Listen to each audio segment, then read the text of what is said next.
अजमत की बात आ गई, ताजीम की बात आ गई। अब जो आयत मैंने शुरू की थी, उस आयत में 3 लोगों के लिए हुक्म था, आति रसूल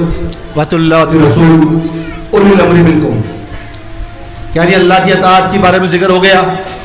अब रसूल की ताजीम के लिए भी जिक्र हो गया, उनकी अजमत के लिए जिक्र हो गया। अब वो तीसरे कौन है?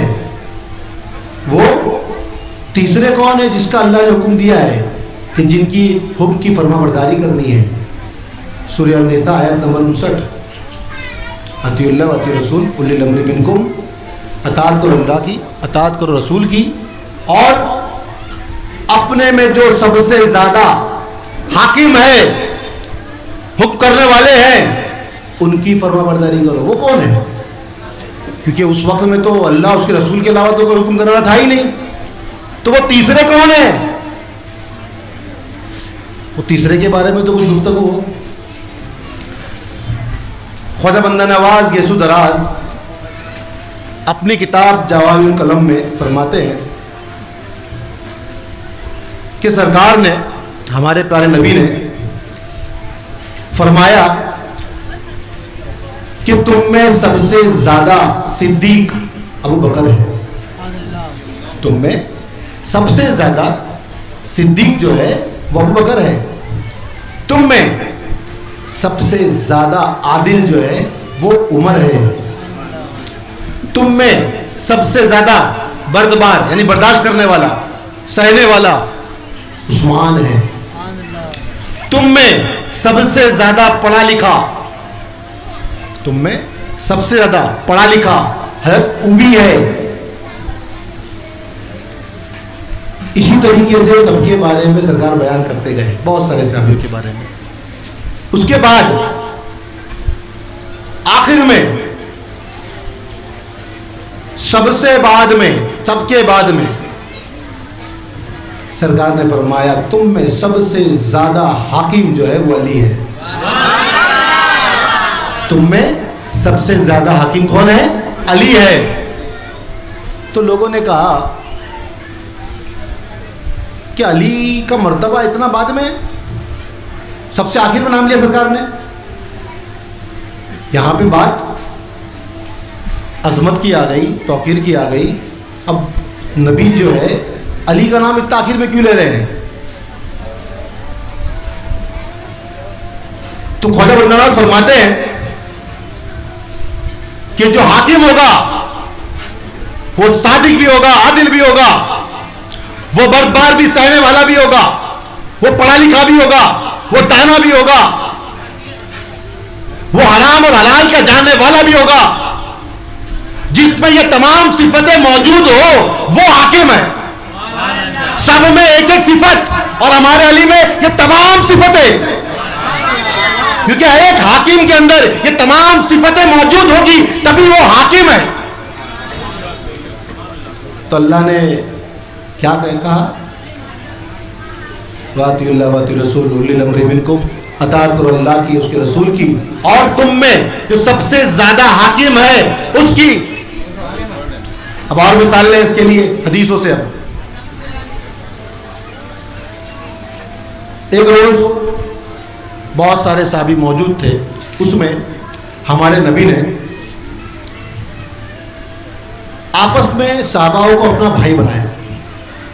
हज़रत अबू बकर सिद्दीक को हज़रत उमर फारूक का भाई बनाया, हज़रत सलमान फारसी को हज़रत अबू सईद का बनाया। इसी तरीके से तमाम लोगों को आपस में एक दूसरे का भाई बनाया, जो जन्नत में आपस में एक दूसरे के भाई होंगे। सब खुश थे कि मैं आज इसका भाई हूँ, कल इसके साथ रहूँगा, आखिरत में भी इसके साथ रहूँगा, मैं, ये मेरा भाई है। इसी तरीके से बात चलती गई। एक तरफ कोने में मौला अली खड़े थे, वो मायूस थे। सरकार ने देखा कि अली मायूस है, चेहरा उनका उतर गया है। आप मुस्कुराए, अली के पास गए और कहा कि अली तुम क्यों मायूस हो? अली तुम क्यों मायूस हो? तो अली ने अर्ज किया कि या रसूल अल्लाह, आपने सबको एक दूसरे का भाई बनाया, मुझे किसी का भाई ना बनाया। क्या मैं ऐसा नहीं हूँ, मैं इस लायक नहीं हूँ कि किसी का भाई बन सकूँ? क्या मैं किसी के भाई बनने लायक नहीं हूं? तो अली, तुम्हारी मिसाल मुझसे ऐसे है जैसे मूसा को हारून से। तुम मेरे ऐसे भाई हो, तुम मेरे भाई हो ऐसे जैसे मूसा के लिए हारून। अब लोगों ने सुना भाई मूसा अलैहिस्सलाम हारून सलाम भाई थे, बात खत्म हो गई कि भाई वैसे भाई थे जैसे दो नबी भाई थे वैसे ये भी भाई है। बात यहाँ खत्म नहीं होती, यहाँ तो शुरू होती है। जब ये कहा जाए तो बात अब शुरू हो जाएगी कि उन्होंने सिर्फ भाई क्यों नहीं कहा, सरकार ने हमारे मूसा और हारून से मुशाबत क्यों की, आपको उनसे मिलाने का क्या मकसद है? समझ में आना चाहिए। उनका नाम क्यों लिया, मूसा और हारून की मिसाल क्यों दी? जब मूसा अलैहिस्सलाम को नबूवत अता की गई, कुरान में जिक्र है इस चीज का, एक रोशनी की तरफ उनको बुलाया गया और वो रोशनी की तरफ चले गए। फिर अल्लाह ने कलाम किया उनसे और उनको नबूवत अता की। तो मूसा ने अर्ज किया कि यार अल्लाह, मैं अकेले तेरी नबूवत के बोझ को नहीं संभाल सकता, मैं अकेले तेरी नबूवत के बोझ को नहीं संभाल सकता, तू मेरे भाई हारून को भी नबूवत अता कर दे, तू मेरे भाई हारून को भी नबूवत अता कर दे।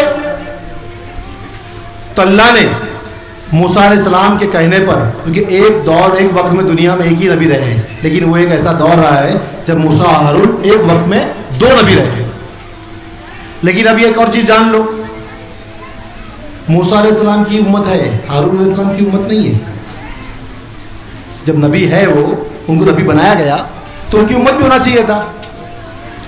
मूसा अलैहिस्सलाम की उम्मत है, हारून अलैहिस्सलाम की उम्मत नहीं है। क्यों नहीं है? क्योंकि जब मूसा अलैहिस्सलाम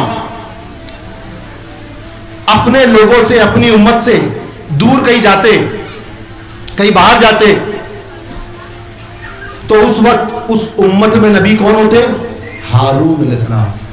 अब लोग किसका हुक्म मानेंगे?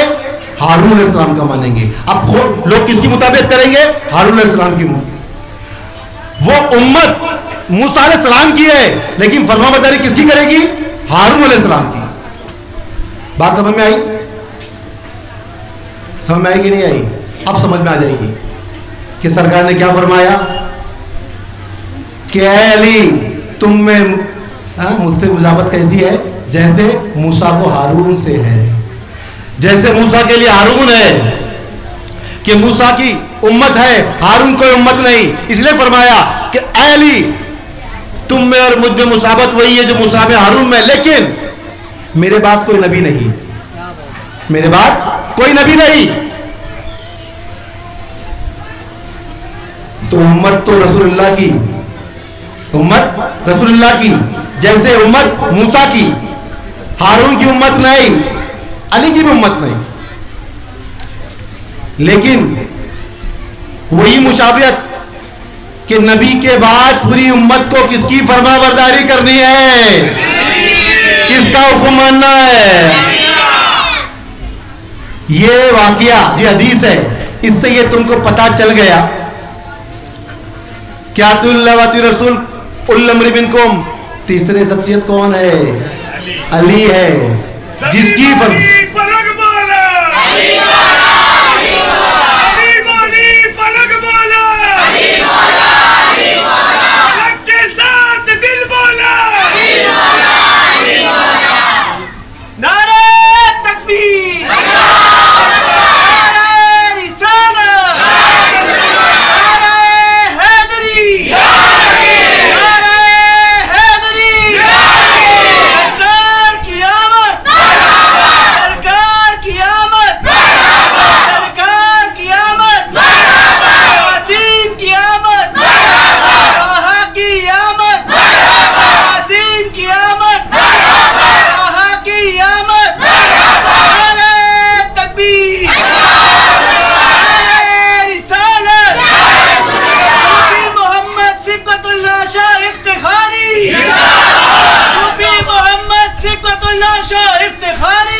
तो इस आयत से आपके समझ में आया कि हमारे नबी क्या फरमा रहे हैं।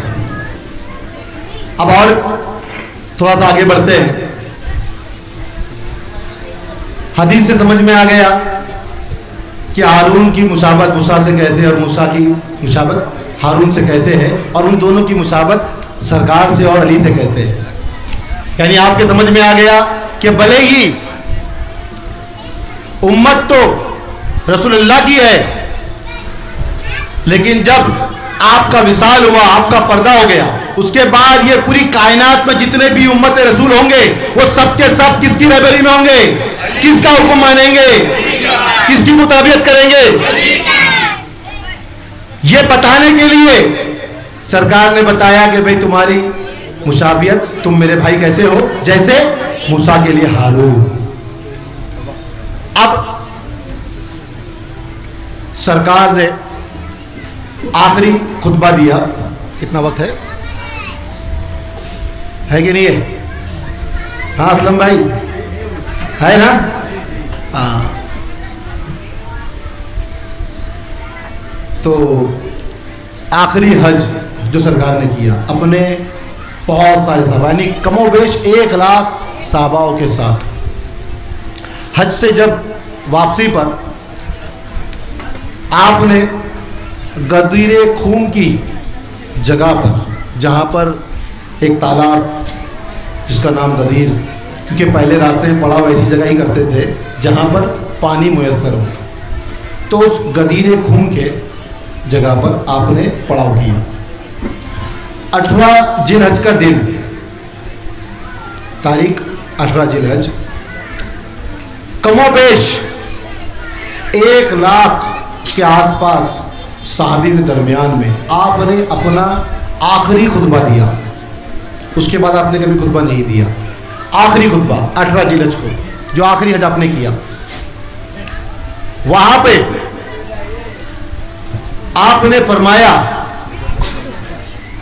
कि हो सकता है कि अब मैं तुम्हारे दरमियान ना रहूं, हो सकता है कि अब मैं तुम्हारे दरमियान ना रहूं, आने वाला है, यानी फरिश्ता, मौत का फरिश्ता मलिकुल मौत आने वाला है, और मैं उसको लब्बैक कहूं, मैं उसको लब्बैक कहूं, तो मैं तुम्हारी रहबरी के लिए 2 चीज छोड़े जा रहा हूं। एक, अल्लाह की किताब, और दूसरी मेरी अहले बैत। दोनों को मजबूती से थामे रहो, तुम कभी गुमराह नहीं होंगे। दोनों को मजबूती से थामे रहो, तुम कभी गुमराह नहीं होंगे।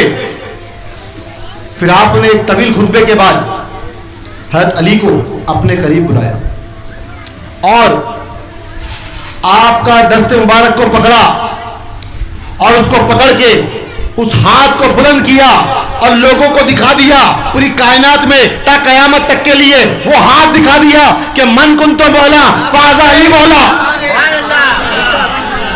वो हाथ उठा के दिखाया ता कयामत तक कि मेरे बाद हो सकता है मैं तुम्हारे दरमियान न रहूं, लेकिन मेरे बाद अगर कोई तुम्हारा मौला, तुम्हारी सुनने वाला, तुम्हारी रहबरी करने वाला अगर कोई है तो वो अली मौला है। वो आखिरी खुतबे में हमारे नबी ने बता दिया कि मेरी उम्मत का अगर कोई रहबर है तो वो कौन है? अली हैदर, अली हैदर, अली हैदर। मेरी उम्मत का रहबर, मेरी उम्मत का रहबर, मेरी उम्मत का रहबर अली हैदर। अल्लाह ने हुक्म दिया अतिउल्लाह व अतिउर रसूल उल्लिल अम्री मिनकुम। तीसरे शख्स का पता चल गया। हाँ, किसका हुक्म मानना है, किसकी अताअत करनी है? अरे अली की अताअत करनी है। तीसरे का पता कुरान में अल्लाह ने हुक्म दिया कि तुम में सबसे ज्यादा जो हाकिम है तुम उसकी फरमा बरदारी करो, उसकी अताअत करो, उसकी मुताबियत करो। और जिसने अली का दामन थामा हुआ है कभी वो गुमराह नहीं हो सकता, उसको कोई शैतान गुमराह नहीं कर सकता, क्योंकि अली तेरे सामने शैतान खड़ा नहीं हो सकता। तेरे सामने अली वो आ नहीं सकता, क्योंकि जब वो सामने आया एक मर्तबा तो हज़रत अली ने शैतान को पकड़ा, जमीन में गाड़ दिया, आधा जमीन में आधा ऊपर। तो सरकार ने अली को बुलाया कि अली आ जाओ, इसको आज़ाद कर दो, अगर इसको आज़ाद नहीं करोगे तो दुनिया यही रुक जाएगी, क्योंकि इसकी भी जरूरत है दुनिया में। अगर ये नहीं होगा तो हक की पहचान कैसे होगी, क्योंकि नाहक से हक की पहचान होती है, तो इसका होना भी जरूरी है। तो अली के सामने शैतान नहीं आता और अली के चाहने वालों को कभी वो गुमराह नहीं करता। तो अली के चाहने वाले कौन कौन है, नाम बताओ।